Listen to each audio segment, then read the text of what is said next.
Bienvenue dans cette vidéo présentant nos travaux relatifs à la filière Power to Gas et les résultats issus de la plateforme Minerva. Je m'appelle Khaled Louba, je suis enseignant-chercheur à IMT Atlantique. Dans nos jours, avec l'augmentation de l'énergie électrique produite par les ressources renouvelables, la question de l'intermittence de ces ressources se pose et notamment le besoin en stockage. Les technologies de stockage représentées sur cette figure montrent que le stockage d'hydrogène et le stockage du gaz naturel de substitution représentent des solutions avec des potentiels importants, d'autant plus que la France occupe la troisième position en termes de capacité de stockage du gaz naturel. Ce schéma présente une installation de Power to Gas avec les éléments importants, donc l'électricité qui est convertie en hydrogène à l'aide de l'électrolyse, et puis cet hydrogène qui va réagir avec du CO2 provenant d'une source pour produire du CH4 de synthèse.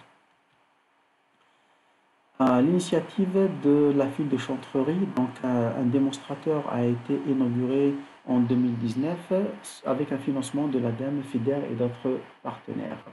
Nous avons réalisé une étude de performance de ce démonstrateur dans le cadre du postdoc de Freddy Duran Martinez pendant 18 mois. Ce démonstrateur Minerve est composé d'un électrolyseur de 12 kW, de deux réacteurs de méthanation à lait fixe en série, deux condenseurs pour récupérer l'eau produite lors des deux réactions. Les conditions opératoires maximales sont présentes ci-dessous.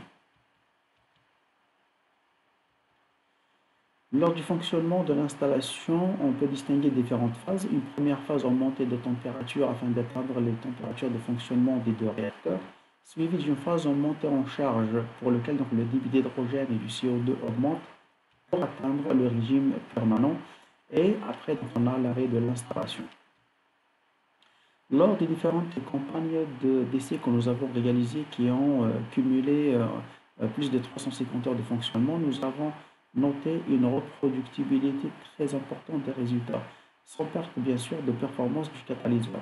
Nous avons noté également une conversion du CO2 supérieure à 97% avec des teneurs du CH4 dans le gaz de synthèse supérieure à 90%.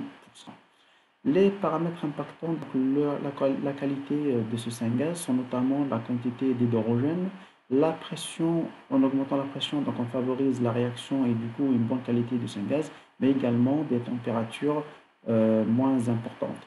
Ces données-là vont nous servir pour des travaux de modélisation dans le futur.